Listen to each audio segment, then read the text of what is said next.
कवि गौरहरी करसुधा पट्टनायक कविता संकलन जीवनर जलछवि और प्रतिबिंबर उन्मोचन गजपति जिला सदर महकुमा पारलाखिमुंडी स्थित ओडिया भंडारी साहिठारे थिबा उत्कल हितैषिणी समाज सभागृह ठारे सिद्धांत साहित्य अनुष्ठान पक्षरु कवि गौरहरी करसुधा पट्टनायक संकलित जीवन जलछवि और प्रतिबिंब पुस्तकर उद्घाटन होई जायछि। प्रदीप प्रज्वलन करी कार्यक्रम आरंभ होइथिला। अतिथि मानक पुष्पगुच्छ और उपढोकन दे स्वागत करा जायथिला। एही कार्यक्रम उपांत प्रहरी पूर्णचंद्र महापात्र मुख्य अतिथि भाव जोग देइथिबा बेले अध्यापिका डॉक्टर कल्याणी मिश्र, श्री अरविंद पूर्णांग शिक्षा केन्द्र मातृपीठर गीतांजलि दास, ओडिशा साहित्य एकाडेमी प्राक्तन सदस्य विचित्रानंद बेवर्ता, गौरहरी करसुधा पट्टनायक प्रमुख मंचासीन थिले। जीवनर जलछवि और प्रतिबिंब पुस्तकद्वय अतिथि माने उन्मोचन करने सहित एही पुस्तक संपर्क में विस्तृत आलोचना होइथिला। अवसरप्राप्त शिक्षक विचित्रानंद बेवर्ता मंच परिचालना करिथिबा बेले शेषरे शशिभूषण पट्टनायक धन्यवाद अर्पण करथिले। मो ना अंजना पट्टनायक अध्यापिका अछि काशीनगर कॉलेज रे। आज कवि श्रीजुक्त गौरहरी करसुधा पट्टनायक दुईटी पुस्तक उन्मोचन होइछि। गोटे हला जीवन जलछवि, अन्यटी हला प्रतिबिंब। बहुत वर्ष धरी कविंकर लेखनी मनरू जो कविता गुड़ाक रचना होता आज लोकलोचन को आसी आम सब बहुत आनंदित अच्छु। उत्कल हितैषिणी समाज तरफ कवि को बहुत सहयोग मिली। उपांत प्रहरी श्रीजुक्त पूर्णचंद्र महापात्र सार, ओडिशा साहित्य एकाडेमी पूर्वतन सदस्य श्रीजुक्त विचित्रानंद बेवर्ता, डॉक्टर कल्याणी मिश्र मैडम एमाने साहित्य क्षेत्र में कवि को विभिन्न प्रकार साहित्य कार्यक्रम करी कवि को उत्साहित करछन्ती। से कविता पाठ करने एवं कविता लिखा प्रेरणा देछन्ती। ता छड़ा कवि श्री अरविंद पूर्णांग शिक्षा केन्द्र संपादक थिले। तो सभ्य हिसाब से सेठारे चेष्टा करथिले किछि कहया पई, नितर भावना प्रकाश करिया पई। से विद्यालय मध्य तांको बहुत सहयोग करछि ए दिगरे।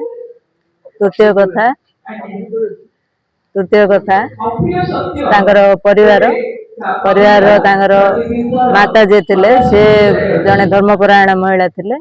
कवि को पिलाड़ी बेलू से जीवन संघर्ष कौन से शिखई और विभिन्न संस्कार देकी कवि को से आज यही बाटरे पहुंचापी श्रेय मु देवी माता को।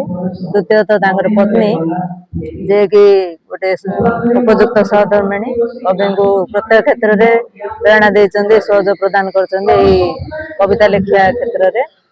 तृतीयटी तार भौणी और दुईटा झी अच्छा से प्रेरणा देते, जहाँफल आज कविंर आम जो दुईटा पुस्तक उन्मोचन लोकलोचन को आसी आज जड़े कवि भाव में जड़े लेखक भाव समस्त प्रशंसा पात्र होती।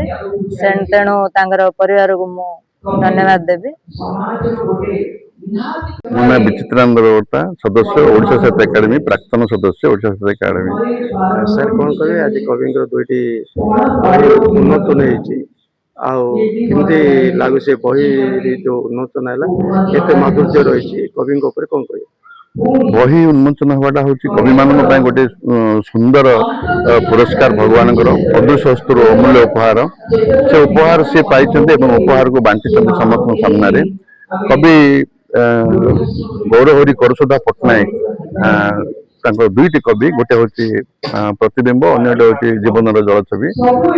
दुईटी बही आज एका समय उन्मोचन हो उन्मोचन भितर आम अनुभव कलु जे कविंर परिवार संश्लिष्ट अच्छा, समस्त परिवार सहयोग कर।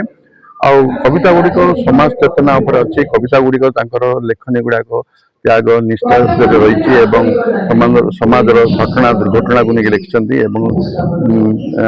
प्रणय भल पाइबा एवं मिलन विच्छेद उपर बहुत कथा लिखिं। जहाँ कि तेलुगु संसार भितर घटुची घटिया भाई अवस्था अच्छी गोटे सचेतनता सृष्टि कर कविता मध्यम। एवं आज जो मैंने समस्त सरस्वत प्रेमी शताधिक प्रेमी आसछन्ति ଏବଂ ତାଙ୍କର ଦୁଇଟି ବହିଟି ମଧ୍ୟ ସେମାନେ ଗ୍ରହଣ କରିଛନ୍ତି। ତେଣୁ ଏଇଭଳି ଭାବେ ଯୋଉ କବି ଲେଖିଛନ୍ତି ତାଙ୍କର ପ୍ରଥମ କବିତା ସଂକଳନ ଏ ଦୁଇଟା ଯାକ, କିନ୍ତୁ ଜଣାପଡୁଛି ଯେ ତାଙ୍କର ସିଦ୍ଧହସ୍ତ ରହିଛି ଏବଂ କବିତାରେ ତାଙ୍କର ଗଭୀର ଜ୍ଞାନ ଅଛି।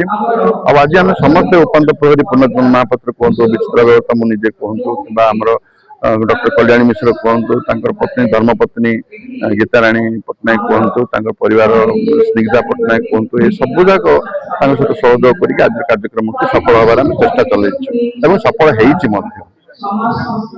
ଆଜ୍ଞା ଆପଣ ପରିଚୟଟା? ମୁଁ ଗୌରହରି କରସୁଧା ପଟ୍ଟନାୟକ। ସାର୍ କଣ କଲେ ଆଜି ଯୋଉ ଆପଣଙ୍କର କବିତା ସଂକଳନ ଦୁଇଟି କବିତା ଉନ୍ମୋଚନ ହେଲା, ମୋର ଦୁଇଟି କବିତା ପୁସ୍ତକ, ଗୋଟେ ଜୀବନର ଜଳଛବି ଆଉ ଗୋଟେ ପ୍ରତିବିମ୍ବ, ଏ ଦୁଇଟି ସଂକଳନ ଦୀର୍ଘ ଦିନରୁ ତାର ପ୍ରତୀକ୍ଷା ଥିଲା କରିବା ପାଇଁ, ତାହା ଆଜି ସାର୍ଥକ ହୋଇଛି ଏବଂ ଏହା ସିଦ୍ଧାନ୍ତ ଅନୁଷ୍ଠାନ ତାଙ୍କରି ଆନୁକୂଲ୍ୟରେ ଏଇ ଉତ୍ସବଟା ଆଜି ଆୟୋଜନ କରାଯାଇଛି ଏବଂ ଏଥିରେ ମୁଁ ଯୋଉ କବିତା ଲେଖିଛି ସେ ପାଖାପାଖି 140ରୁ 150 କବିତା ଉଭୟ ବହିରେ ରହିଛି ଏବଂ ପ୍ରତ୍ୟେକ କବିତା ସୁବୋଧ୍ୟ ଏବଂ ଅତି ସରଳ, ଆଉ ପ୍ରତ୍ୟେକ ଜୀବନର ଜଳଛବି, ପ୍ରତ୍ୟେକ ଜୀବନର ଗାଥା ସେଥିରେ ଗାଇଛି ଏବଂ ପ୍ରତିବିମ୍ବ ମଧ୍ୟ ପ୍ରତ୍ୟେକ ଜୀବନର ପ୍ରତିବିମ୍ବ ତା ଭିତରେ ଆପଣମାନେ ଦେଖିପାରିବେ। ଜୀବନର ପ୍ରତ୍ୟେକ ଗତିବୃତ୍ତି ସବୁ କିଛି ତା ଭିତରେ ରହିଛି, ଅତି ସରଳ ସୁବୋଧ୍ୟ ଭାବରେ ଲେଖାଯାଇଛି। ଆପଣମାନେ ସେଥିରେ ବହୁତ ଜିନିଷ ତା ଭିତରେ ଅଛି, ପ୍ରେମ ଅଛି, ପ୍ରତାରଣା ନାହିଁ, କିନ୍ତୁ ଆପଣଙ୍କ ପ୍ରତ୍ୟେକ ଭିତରେ ବିଭୁ ଚେତନା ରହିଛି ଏବଂ ପ୍ରତ୍ୟେକ କବିତା ଆପଣମାନଙ୍କୁ ନିଶ୍ଚିତ ମନମୁଗ୍ଧକର ହେବ এই ଆଶା ମୁଁ ରଖିଛି। ତେଣୁ ମୋ ଅନୁରୋଧ ଆପଣମାନେ ଏଇ ଆପଣଙ୍କ ମାଧ୍ୟମରେ ପ୍ରକାଶ କରିବାକୁ ଚାହୁଁଛି ଯେ এই ପୁସ୍ତକ ଆପଣମାନେ କିଣନ୍ତୁ ଏବଂ ବହୁତ ଆନନ୍ଦ ପାଇବେ। ବିଶେଷ କରି ଯୋଉ କବିତା ଲେଖିଛନ୍ତି ହୃଦୟସ୍ପର୍ଶୀ କଣ ହୋଇପାରେ? ଯେ ଜୀବନର ନିଚ୍ଛକ ସତ କଥା ଯାହା ପ୍ରତ୍ୟେକ ଜୀବନରେ ଘଟିଛି, ପ୍ରତ୍ୟେକ ଅନୁଭବ, ଅଭିଜ୍ଞତା, ଭାବ, ସ୍ୱଭାବ ସବୁ କିଛି ନେଇକି ଏଥିରେ ଲେଖାଯାଇଛି ଏବଂ ପ୍ରତ୍ୟେକ ଜୀବନରେ ନିଶ୍ଚିତ ସେ ଘଟଣାବଳୀ ଲୁଚିକି ରହିଥିବ ଏବଂ ପଢିଲେ ଆପଣ ନିଜେ ଫିଲ୍ କରିବେ ଯେ ସେଇ କଥାଟି ଆପଣ ନିଜେ ହିଁ ଅନୁଭବ କରୁଛନ୍ତି। ତେଣୁ ଏଇଥିରେ ପ୍ରତ୍ୟେକ ଜୀବନର ଅତି ଛୋଟରୁ ବଡ଼ ସବୁ କିଛିକୁ ତା ଭିତରେ ଲେଖାଯାଇଛି ଏବଂ ପ୍ରତ୍ୟେକ ଅତି ସରଳ ଭାଷାରେ ଲେଖାଯାଇଛି। ତେଣୁ ଏଇଥିରୁ ଆପଣ ନିଶ୍ଚିତ ଆନନ୍ଦ ଉପଲବ୍ଧି କରିବେ ବୋଲି ମୋର ବିଶ୍ୱାସ। ଗଜପତିରୁ ରେଣୁବାଳା ବେହେରାଙ୍କ ରିପୋର୍ଟ, ବିଶ୍ୱ ବିଜୟ ନ୍ୟୁଜ ଓଡ଼ିଶା।